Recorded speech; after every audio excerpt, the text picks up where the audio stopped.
A gente falou no primeiro bloco dessa importância dessa orientação, por exemplo, nas academias.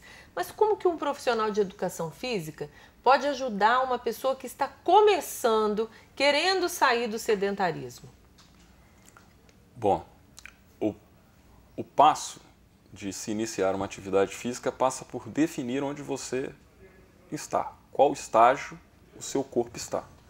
Vamos definir quais articulações têm problema, quais disfunções orgânicas, se você tem diabetes, hipertensão, se você tem algum tipo de deficiência física, até mesmo mental. A gente vai definir quem é esse indivíduo. A partir daquele ponto, com avaliações antropométricas, para definir seu percentil de gordura, até porque depois a gente vai prescrever, baseado nessas avaliações, e depois nós vamos reavaliar para ver se aquele programa que a gente propôs ao indivíduo surtiu o resultado esperado, se foi melhor, se foi pior, e aí a gente vai dando sequências dessa forma. Então, com essa avaliação realizada, a gente vai traçar as metas e os objetivos. Por aí só já é motivante. Mas essas metas e esses objetivos são de quem? Por exemplo, você é personal. Se eu chegar para você e falar assim, quero perder 10 quilos e quero ficar sarada, você vai me atender assim? Então, a sua meta vai ser me colocar 10 quilos mais magro? Simples assim? É muito importante a ética no trabalho. A pessoa, quando ela procura o profissional, ela está procurando orientação profissional. Consequentemente, se eu viro para essa pessoa que pesa 60 quilos, ela fala para mim que quer perder mais 15.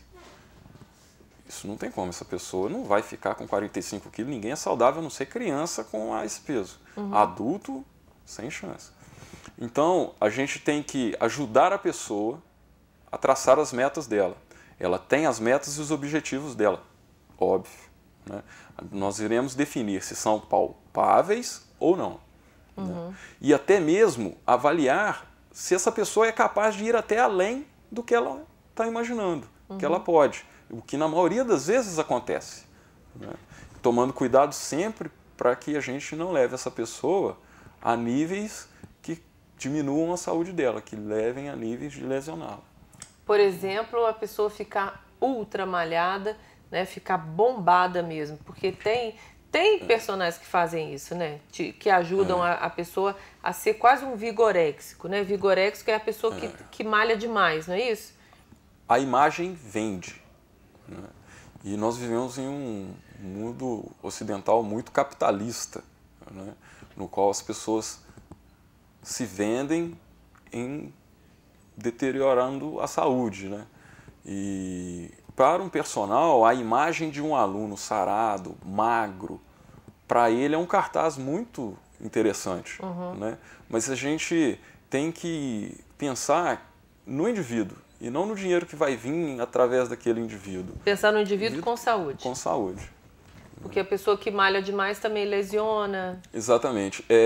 Toda vez que você passa do ponto que seu organismo fala assim, aqui eu estou bacana, você está tendendo a níveis de performance, não desconsiderando a musculação, a natação, o futebol, o levantamento de peso, esportes de uma forma geral.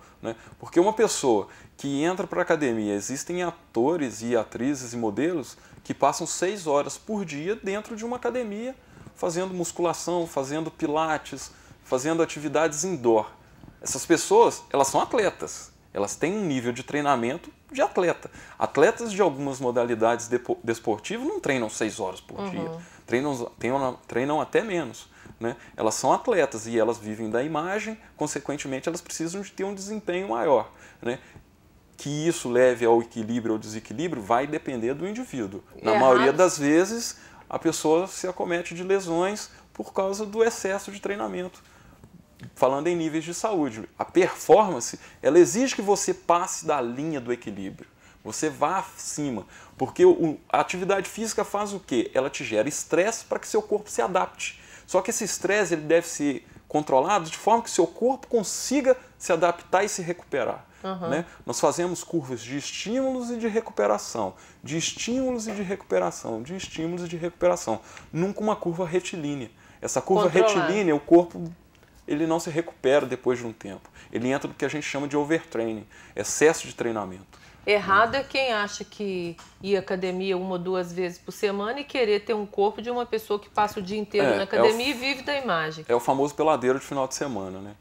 Esse indivíduo ele também está se colocando em risco, porque o corpo dele não se adapta, né? A gente precisa de ter estímulos aí a cada 48 horas, no máximo 72 horas, porque senão não há adaptação orgânica, né? E aí cada vez que essa pessoa vai, ela acha que ela está melhor e ela estimula mais o seu organismo e a partir do momento dela começar a ter dores musculares, dores articulares, né? Peladeiro final de semana, aquela pessoa que é sedentária a semana toda, chega no fim de semana e vai jogar uma partida de futebol, corre, às vezes ainda mistura com uma cerveja, com sal do churrasco, aí detona com a saúde.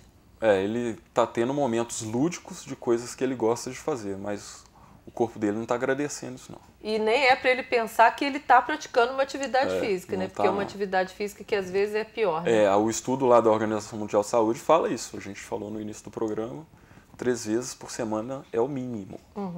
É o mínimo. Ô Roger, sentir dor fazendo exercício é normal? Não. Depois de uma malhação, malhei ontem, hoje eu tô com dor no corpo, tá certo? Então, é questionável, né? Porque, igual eu disse, a gente tem que dar estímulo, tem que gerar estresse no seu organismo. Mas quanto foi essa dor? Essa dor gerou inutilização? Essa dor gerou uma disfunção articular a ponto de você não conseguir caminhar direito, por exemplo, depois de fazer um treinamento de membros inferiores no dia anterior, né? A filosofia do no pain, no gain, né?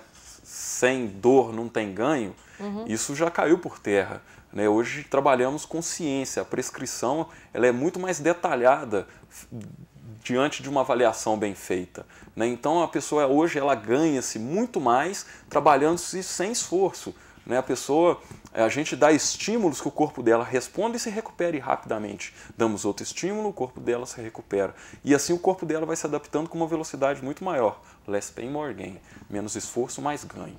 O que é atividade funcional? Agora está na moda, né? Você vai para uma academia, você lê nas revistas, assim, tem que fazer ginástica funcional. O que é isso? Ginástica funcional é um termo que está sendo utilizado agora, mas que não é novidade, né? Os nossos avós faziam aquelas ginásticas calistênicas, né?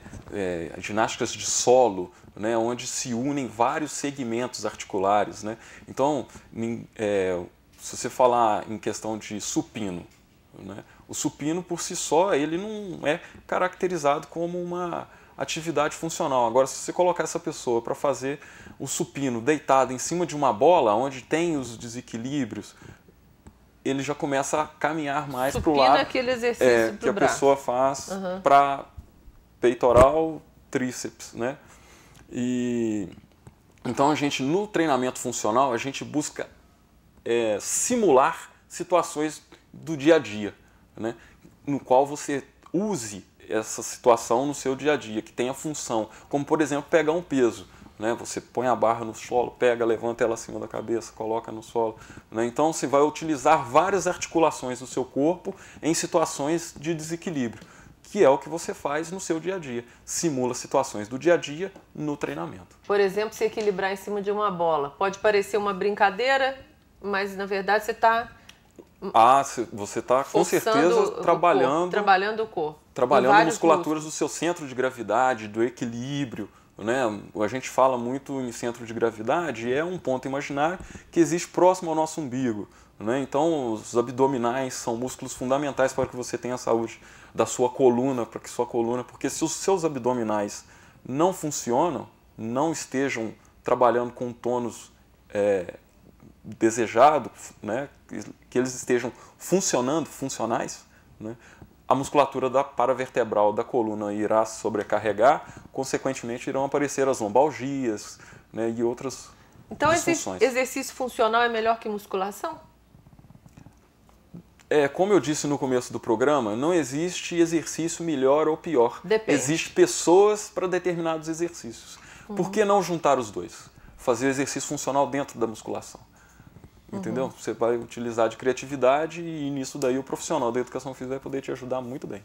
Você tem um centro de equitação também. O que é isso? Como é que funciona? Qual que é a importância disso como uma atividade física que gere qualidade de vida? E principalmente prazer, né? Porque é muito difícil uma pessoa que definitivamente não gosta de malhar, não existe isso, né? Tem pessoas, como você falou, que às vezes não achou ainda atividade física que gosta mais. A equitação pode ser uma alternativa?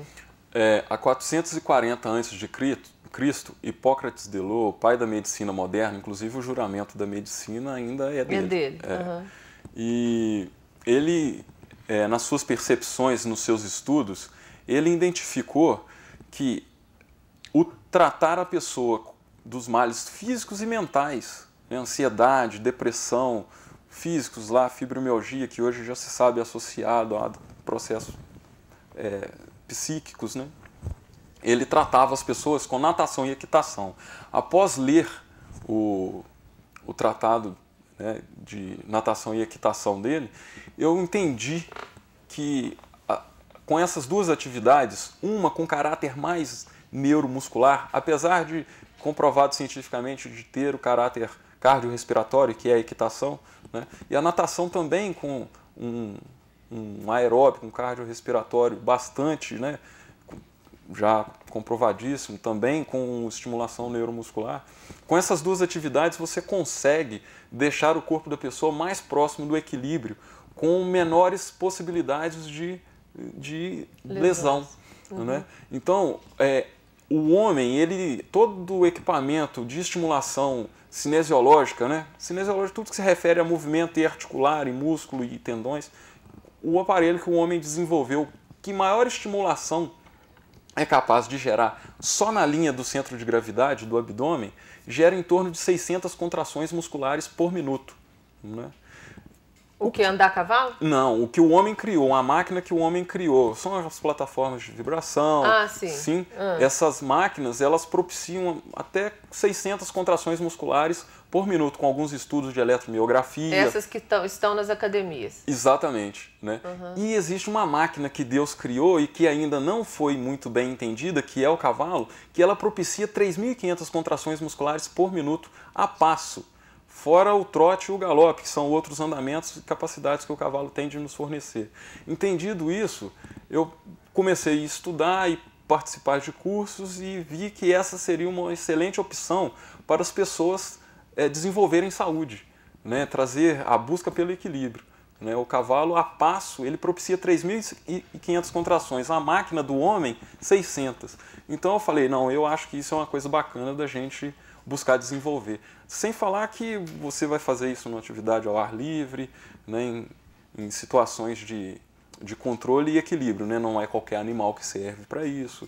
Né? Precisa de ter o treinamento adequado. A equitação é uma atividade física a mais, assim, é uma alternativa a mais. Por exemplo, uma pessoa que esteja sedentária e queira começar a fazer um exercício que dê prazer, como a gente falou aqui. Não tenha dúvida. Porque quem não gosta de ir para academia, não adianta insistir, porque não vai mesmo. Né? Vai fazer a inscrição e ficar lá uma semana e desistir. É mais uma alternativa. E ao contrário do que as pessoas pensam, né, a pessoa não fica sentada e quem faz exercício é o cavalo. Né? A pessoa, ela realmente se estimula da ponta do pé até a cabeça. Isso aí não tenha dúvida. E a equitação é boa também para problemas, quem tem, por exemplo, problemas cardíacos ou até crianças que têm deficiência mental, por exemplo? A ecoterapia é uma técnica hoje muito difundida no mundo inteiro. No nosso país ela vem se desenvolvendo a cada mais, né? Apesar de termos uma cultura equestre muito incipiente ainda, né? Mas a ecoterapia hoje é uma realidade. Né? Diante das estimulações e relações que o cavalo desenvolve com a pessoa, os resultados com um autista, com uma criança que tem paralisia cerebral, a estimulação precoce é extremamente fundamental. E essa estimulação que o cavalo dá, máquina nenhuma faz. Né? Então, consequentemente, o gerar saúde fazendo equitação, igual eu disse, 440 a.C., eles já tinham enxergado isso. E agora vem retomando isso, né? Porque já com conhecimento mais acumulado. Hoje a técnica ela é muito importante. Né? Então, hoje se tem capacidade de por que é muito bom. Por que em 440 o cara enxergou que é muito bom e agora tá, com experimentos, com estudos, está se comprovando isso, né, e normatizando essas atividades. Mas até para isso é importante o educador físico, né? Saber para quem é a melhor atividade. Essas atividades devem ser de cunho, inclusive, até no caso de pessoas com disfunção, multidisciplinar. É importante que tenha um psicólogo envolvido, é importante que tenha um médico envolvido, um fisioterapeuta, o educador físico, lógico, tá?